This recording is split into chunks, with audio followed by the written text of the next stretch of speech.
On the Lens, a world television premiere. Here I share a sense of shame being a white man in a country where white men do nothing but buy bodies of young women. An examination of sex tourism in the Philippines and the young women it traps. Almost for me na boyfriend. Selling Sex in Heaven is narrated by Kiefer Sutherland. The final option for girls like Mila are the casas or brothels where the local Filipino men go. The girls are locked inside and a guard lets customers in every 15 minutes. That wasn't prostitution, it was slavery.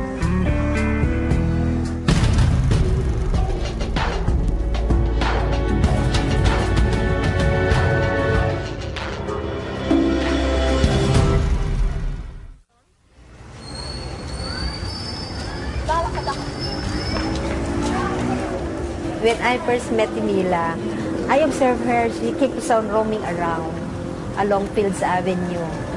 I thought she is crazy because she doesn't stay put. She goes from one place to another. Then I found out that she is just too friendly, that she wants everybody to be her friend. Well, actually, I was sitting taking a rest in the Fields Avenue area, and she approached me. And she immediately sat down beside me and started becoming very affectionate. She had her head on my shoulder and her arm around, and she just seemed so vulnerable. She was so small and so tired.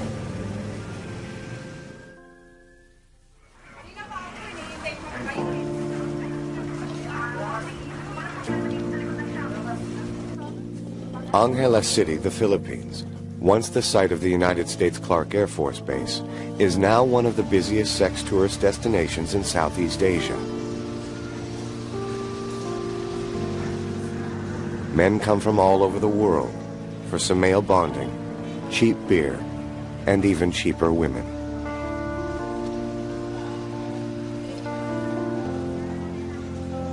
The women they buy are no more than teenagers, impoverished young women trying desperately to survive. The men may be young or old, attractive or not. It's irrelevant. In the Philippines, their money makes them kings.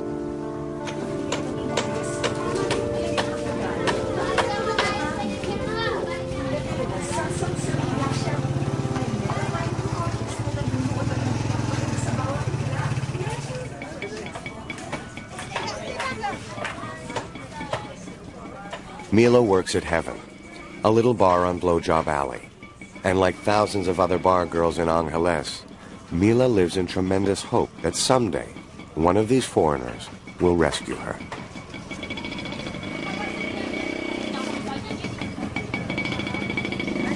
Pwede mong sabihin ngayon sa akin kung ano ang pangalan mo?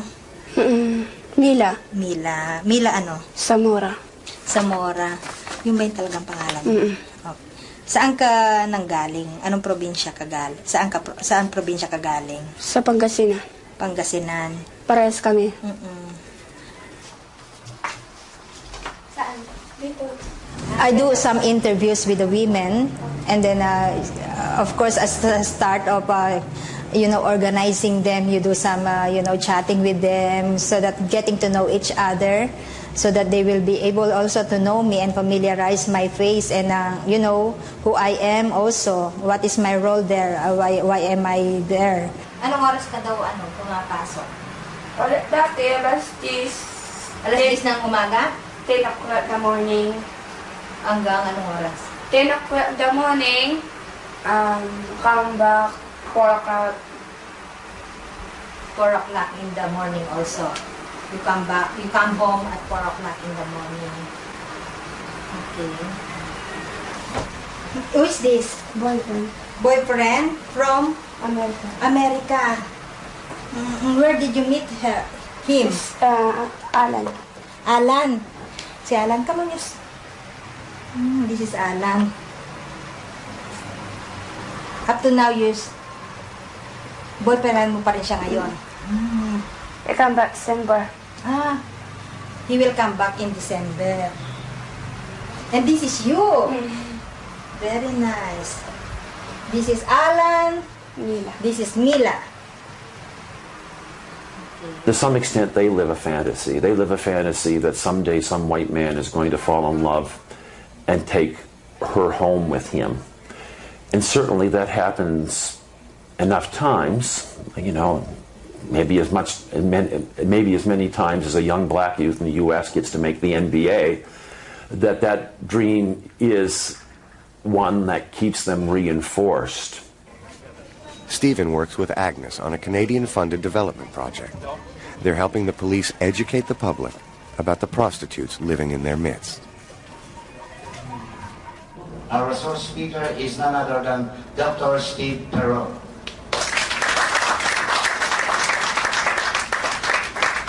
I'm involved in this project, Sex Trade in the Philippines, in Angeles City, in my role as a psychologist at Mount St. Vincent University, and also because I spent 10 years as a police officer in Halifax Regional Police. I think one of the ideas was that in a society like the Philippines, which is still quite hierarchical, it was important to have somebody who would have some credibility with the male police officers to lend some extra credibility to the project.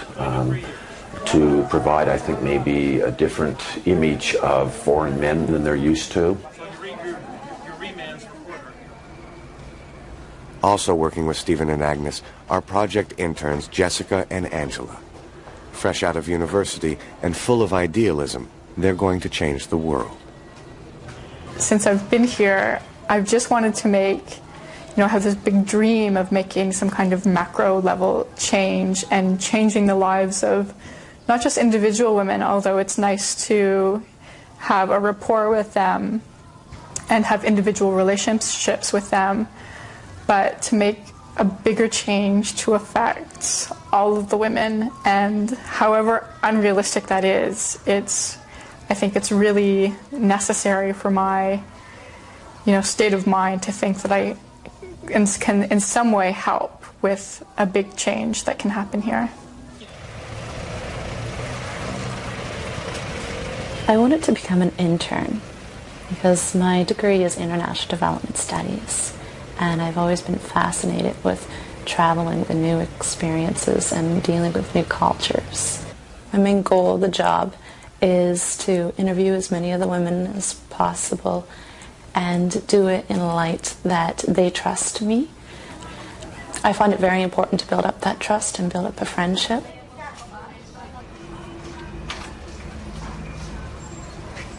And Angla's takes up about 2 pages.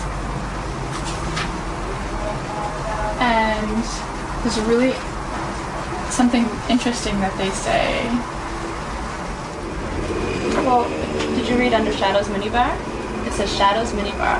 All the right elements are here. First and foremost are the go-go bars full of sexy young dancers. There are over 50 go-go bars full of attractive and readily available women eager to show you a good time. Ballybago is a non-stop party year-round. Recreational sex is the sport of choice. You can get loaded and laid regardless of your age, sex, physical appearance, interpersonal skills, wealth, or social class. Isn't that wonderful? Yeah. Well, I think we've all seen those men here.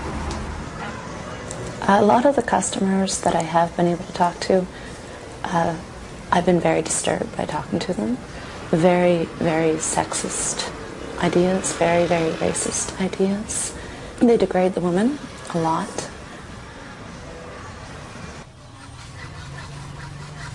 One of my favorite places to go and talk to the women is Shadows Bar.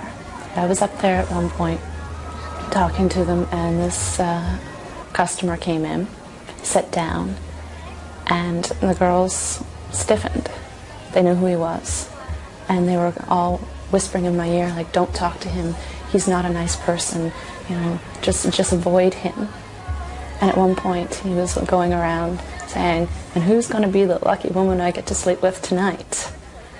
And he was pointing to each one of them. You? Maybe you? No, not going to be your turn tonight.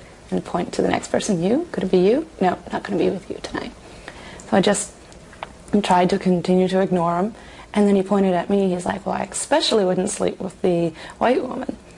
And I turned around and I just wanted to say, like, you don't have enough money in the world to sleep with me. And I opened up my mouth and I bit my tongue literally to stop myself, because that would be indirectly insulting the women. It's interesting walking in the Fields Avenue area or anywhere in this city as a white man, because immediately you are a customer. To walk and meet these men, some of these men wave to me or wink at me on the street because they know they figure I'm up to the same game and we're playing this macho game. And, you know, I saw a man, 65 years old walking with a young woman 20 years old hand in hand.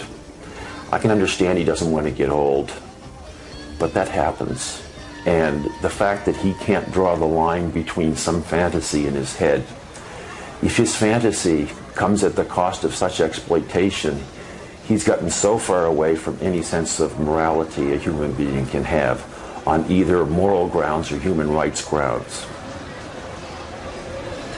Here I share a sense of shame for being a white man in a country where white men do nothing but buy bodies of young women.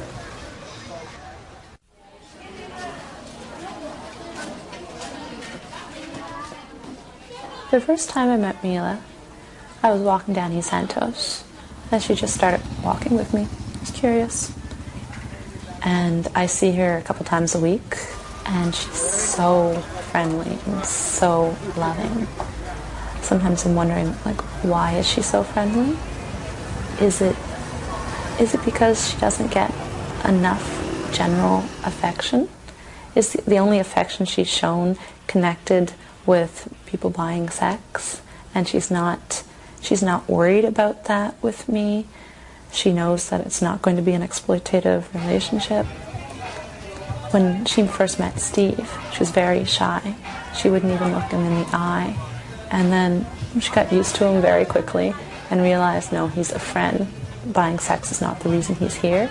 And now she just loves him. She'll run up and give him a big hug that's the same as with me. So I think it's connected with the affection is with people that she doesn't have to worry about being exploited against. Meron ka bang na-meet na foreigner na salbahe? Meron ibang aso, ibang mabait, ganun. When she works in the Duke of York, she was forced, even if she's sick, she was forced to go to the customer. Then what happened? Napabagot ako. Napabunot ako. Sabi ng kamo, marunong ka mag-lucha. Sabi ko, no. Sabi ko, I don't like. Sabi niya, bongbong. Inyongin ako nang galaw niya ko. Siya nang nabarfay na ako. Umuwi ako aircon. Namamatay na ako. Sabi niya.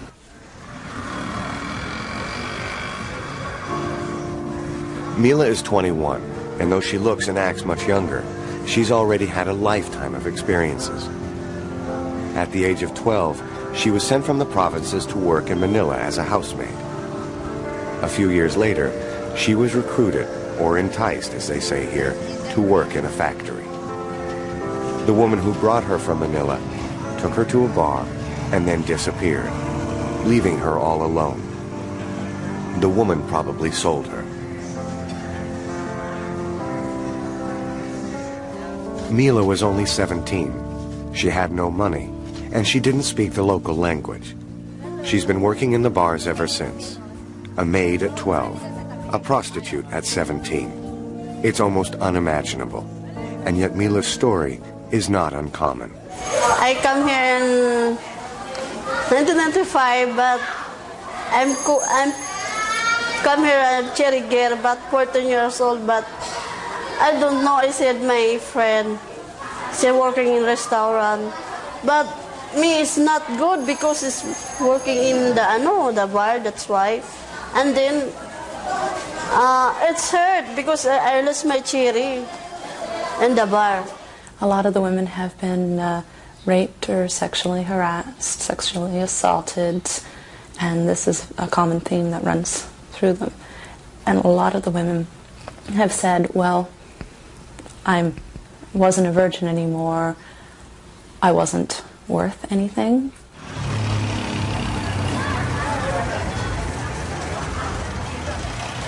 You know, in the Philippines, we have this patriarchal system wherein we look up on the men while women are just the second-class citizen. That's why if the man goes to the bar, it's even, you know, an ego for them, you know, because they are really this macho, you know. They prove themselves that they are really man.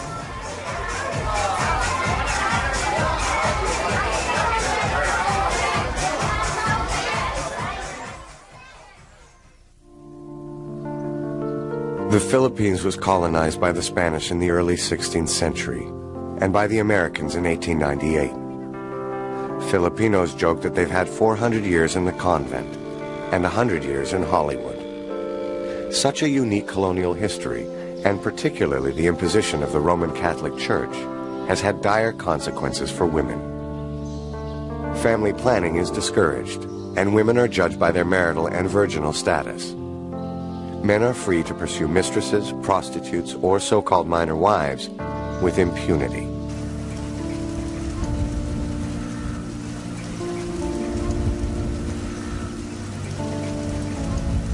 The Philippines is a land of striking contrast.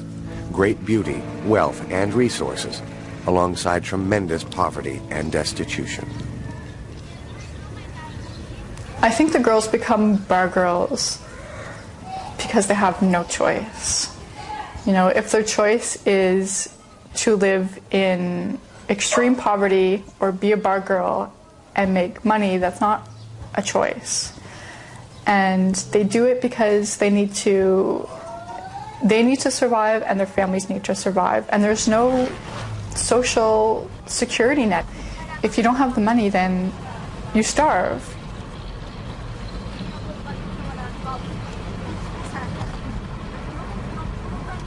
Mila is from Binmali, an old fishing village in the province of Pangasinan.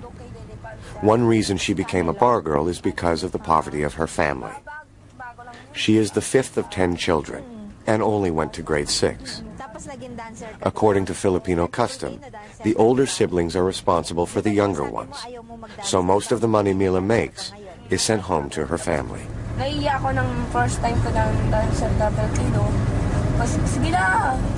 Mila's agreed to take Agnes and her friend Feli, who speaks the local dialect, to meet her family in Binmali. When we are on our way to Pangasinan, she always kept on telling me she's shy.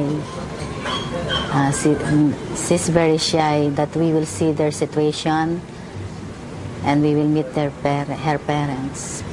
She told me that their house is very small and they have nothing to show us. They have no livelihood. Only the mother, who is a laundry woman. That's why she's very shy.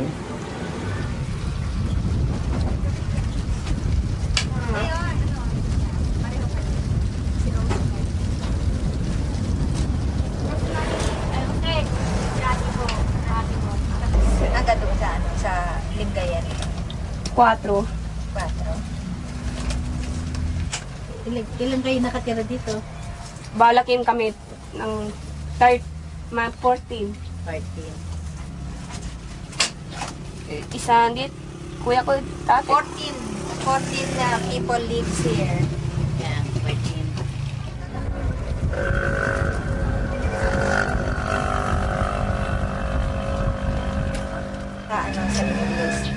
And the one in the, she's nice girl. She's nice girl. The name is Rosing. Ano pinito mo? Gascon. Rosing Gascon. Rosemary Gascon is the niece of Mila. She had an accident when she was 2 years old. Look at her back. She had a hunchback. Now she's 7 years old. They cannot fix it anymore because, you know, they doesn't have money to treat this girl.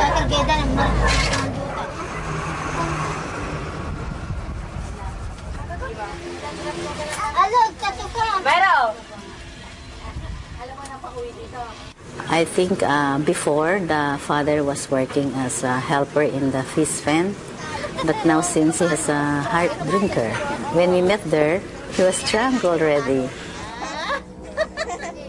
Bukas po, ilang taon sa akin? Ako 53. 53! Namiringan kami sa'yo.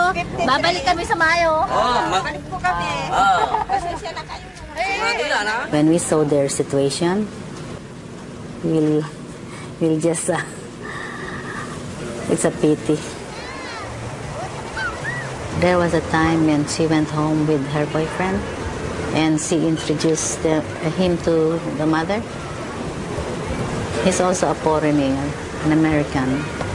But when he saw their situation, they parted. Maybe some foreigners thought that if you have a big family, you have to support them. Especially in the case of Mila, they are very poor.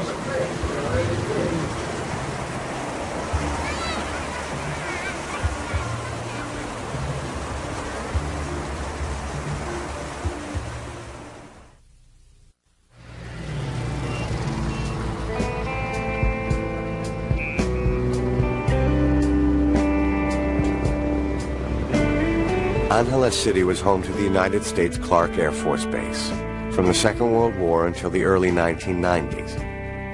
It was the biggest American base in Asia, with more than 40,000 people stationed there at any given time. And where you have military men, you have lots of rest and recreation facilities. So all around the perimeter of the base, you see the sex industry, just for the foreigners.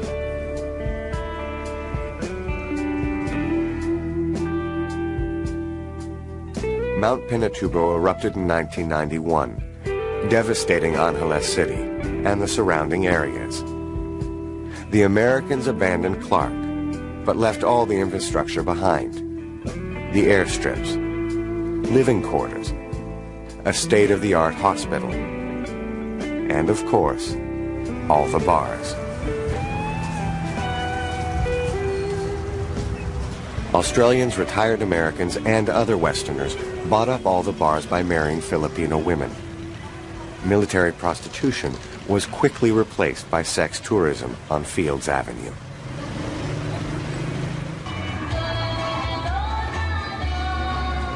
Prostitution is illegal in the Philippines, so officially there are no prostitutes. The women are called dancers, waitresses, hospitality workers, or GROs. Guest relations officers. The girls don't have Johns, they have boyfriends. They don't go out on tricks, they are bar fined. If a woman is bar fined, a customer pays the bar owner to take her out. 15 minutes costs only a few dollars. The whole night is 1,000 pesos, or $20 US. And the girl gets half. In a country where the minimum wage is 150 pesos a day, this is an enormous amount of money.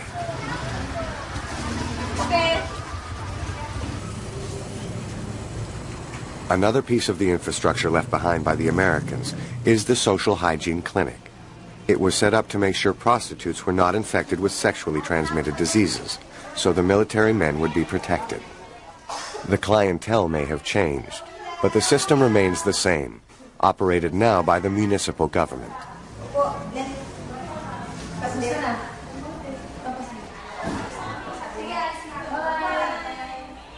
Mila and the other 3,000 bar girls in Angeles are checked weekly for infections.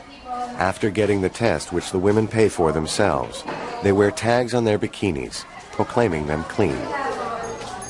It's a catch-22 for the women. Since prostitution is illegal, but also regulated by the government, and a huge double standard since male customers are not registered, checked, or criminalized in any way.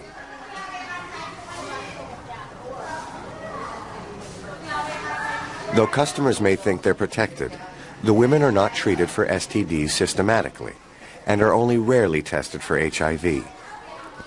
The Philippine government claims only 1,800 people in 20 years have tested positive for the virus. Human Rights Watch, however, predicts an explosion of HIV/AIDS in the Philippines, since the government has impeded access to condoms and cut funding for sex education because the Catholic Church opposes both.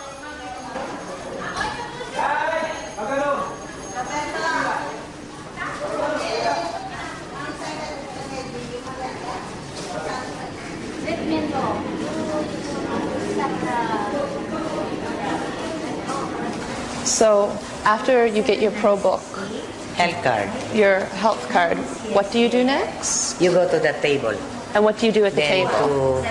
to know who you are, and then you are submitting for a smear.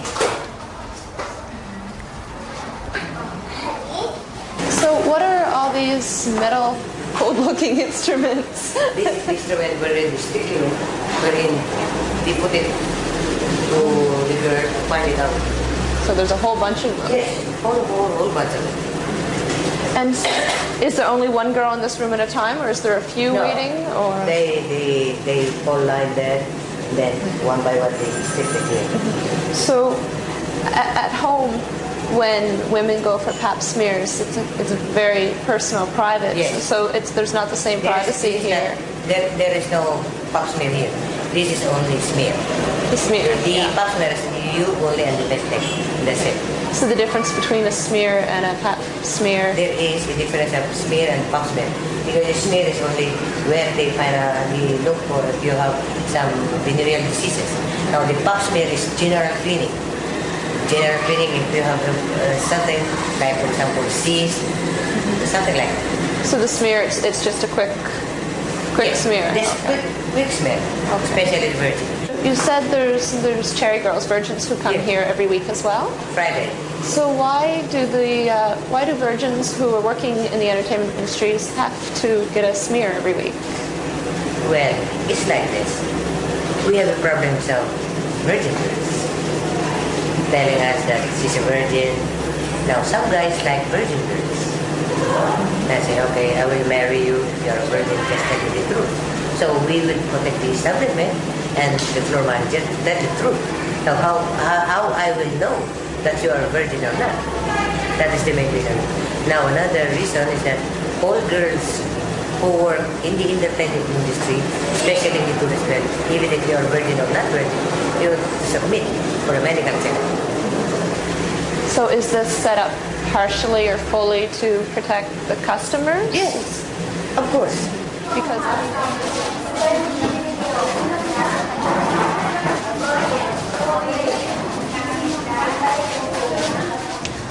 there are a lot of discrimination with this kind of women. They look down on the women because they think that these women are dirty women, in particular. And, because, you keep on going from one man to another, and they look like Mary Magdalene.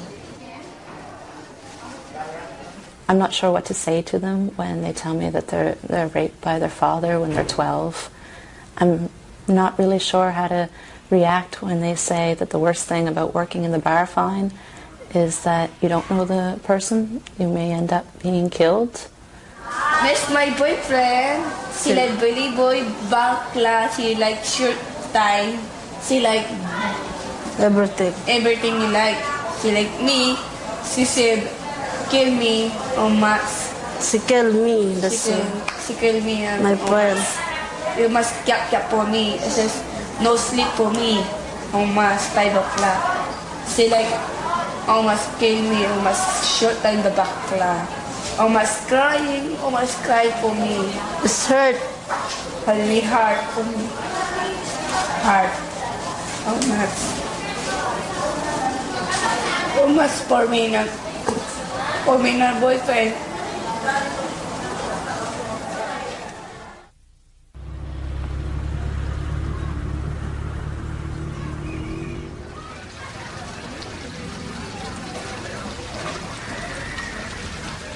Bar girls have few options when they're too old to work, and they're old by the time they're 25. Most end up in squatter communities, living in extreme poverty, with their Amerasian children, half Filipino, half foreigner.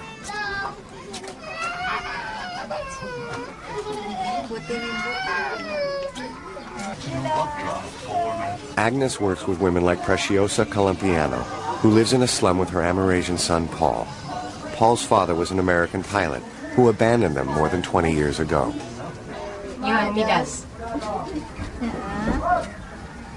How long ago was this? How long ago did you graduate? 3 years na. 3? Wala pa? 2 years. 2.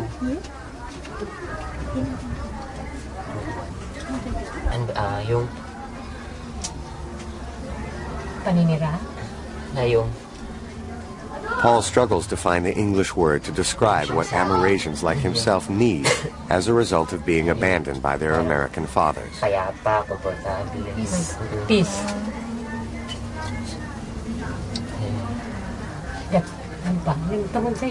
What about you, Nanay? What's your experience being a mother of an Amerasian? Do you have any experience being a mother of the Amerasian? Do you encounter some, I don't discrimination? Now, how do you spend your life? Working hard. Yeah. So that they can get an income for our daily needs. Sacrificing too much to make my son big. That's all.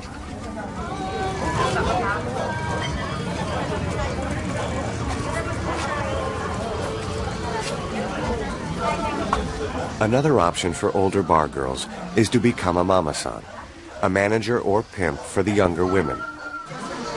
They arrange dates for the girls and collect bar fines from the men. She shares it with Beth. Yeah, so Mila's live here also. Mila and Beth live in the back rooms of heaven with their mama-san named Shirley. Yeah, this is a picture of Beth. And her son. Can we get up? Can you tell me about your job as a mama-san? How you arrange deals for the girls? Explain that. Yeah, I work as a mama-san. I'm going to sit there and put sometimes customer and then ask with the customer something to drink. And then if they have some good time, some head, that's all. Okay. So if they come here, they get mostly head here? Yeah, mostly the head. Okay. Why would a customer come here rather than Fields? What would be the difference? I think that's big different. Some in Fields Avenue, if the guys ask, how to make head, and then the girl, they said, no, I don't know how. But here, they said already. So the girls on Fields make boom boom. Only, but here they give. But only. here they give head. When one of your girls is bar fined, where do they go to have sex? Sometimes in the hotel. Okay. Ever back here in the rooms? That's not what this is for. Okay.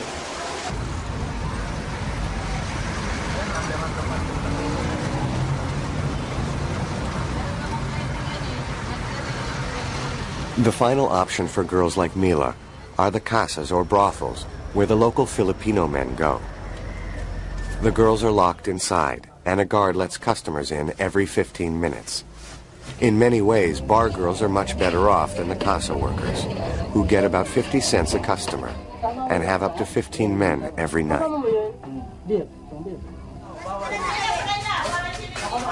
The Philippine National Police have just rescued 17 girls from a casa. All were tricked into coming to Angeles by recruiters in the provinces.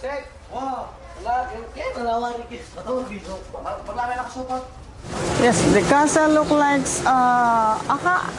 a shanty house, wherein in one place there is a little a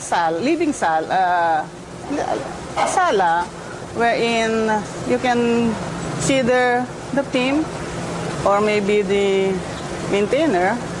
Then once a client or a customer comes in, the pimps, they will call in the ladies from their cubicle. And then they will line up there for the client to choose who will be his sex partner inside the cubicle. Once the lady was chosen, they'll go inside her cubicle and then that's it.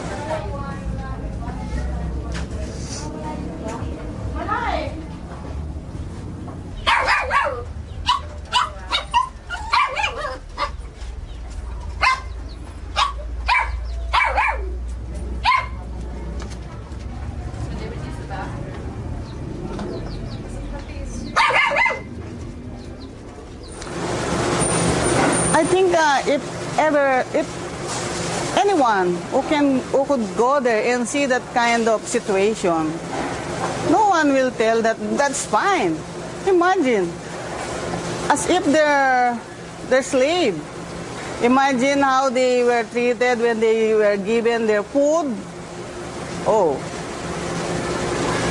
I can't describe by, as if you see a dog eating under the table.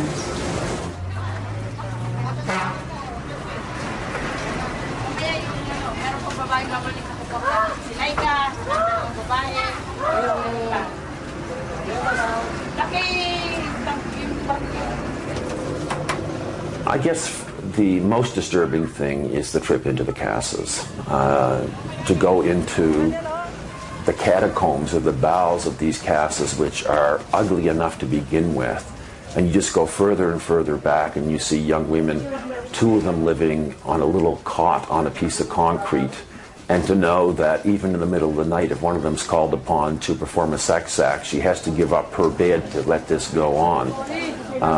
To recognize that there is no way out of there, that you could be born, live, and die in those catacombs, and that is very disturbing. I don't think that many can even visualize how gut-wrenching being in there is. How long have you lived here?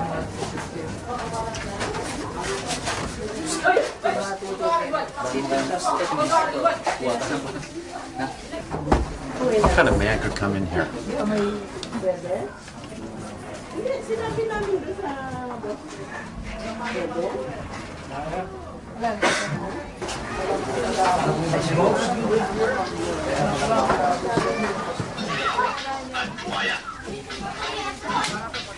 How old are you?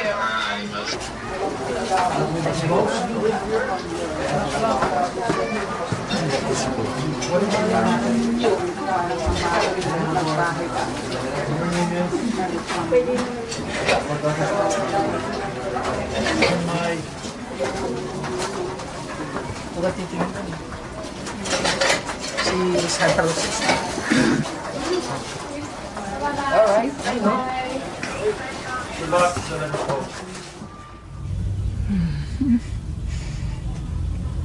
I've never felt so sad to be a woman. I've never felt so disgusted by humanity. To see these girls living in rooms that were no bigger than 8 feet by 4 feet, 2 to a room, living there 24 hours a day with nowhere to go, was disgusting, and I felt sick to my stomach, and I wish I could have thrown up so that people would have known exactly how disgusted I was. And I felt guilty when I left because it was like I was leaving them behind, and I don't want anyone to feel like that, and it makes me feel like not what I'm doing is useless, but how much can I really achieve, and what I'm doing is that the work that I'm doing with women, is it ever going to reach women who are so low on the totem pole? You know, I have this idea of prostitution, and that wasn't it. That wasn't prostitution. That was something completely different. It was slavery. It was the most horrid thing I've ever seen in my whole life.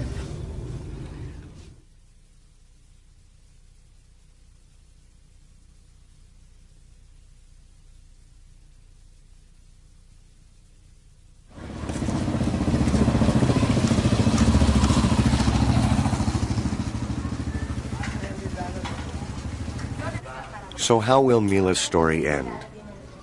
Will she become a mama-san? A poor mother of an Amerasian?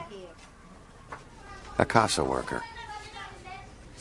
Or will she be one of the lucky few to escape with a foreigner?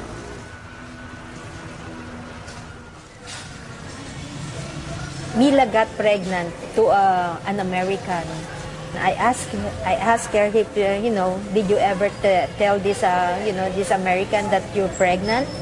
She told me yes, but he did not promise anything about the pregnancy.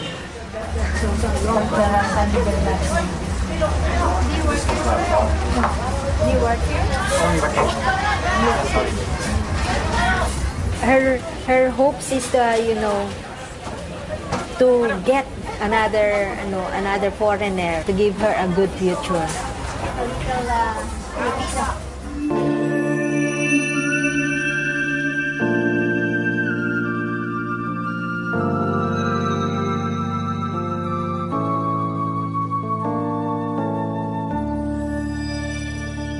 The hope doesn't just affect Mila and girls like her.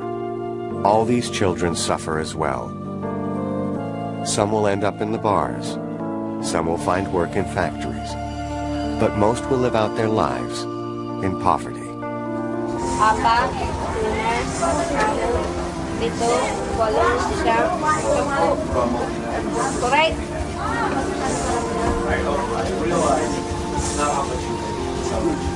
Actually my vision, is to go out of the country, to work there outside the country while I am, raising funds with other, I don't know if this is an impossible dream, but I do hope someday it will be a possible dream.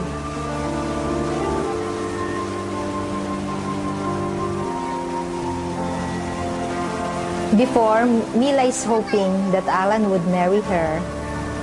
But now, when she got pregnant, because maybe she's a little bit desperate, she's not hoping that anymore.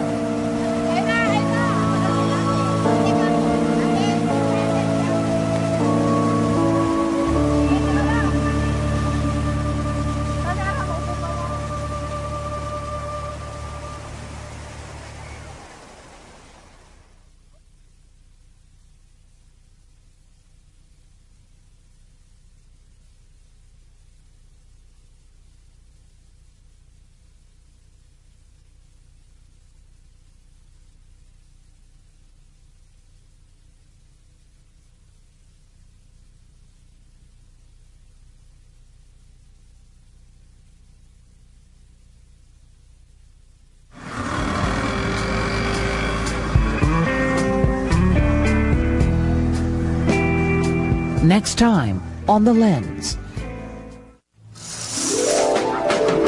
Tuesday, January 23rd, a safer sex trade. We all do things for money, whether it's in this trade or some other trade. So let's get over that one right now. We've got an escort 411 section.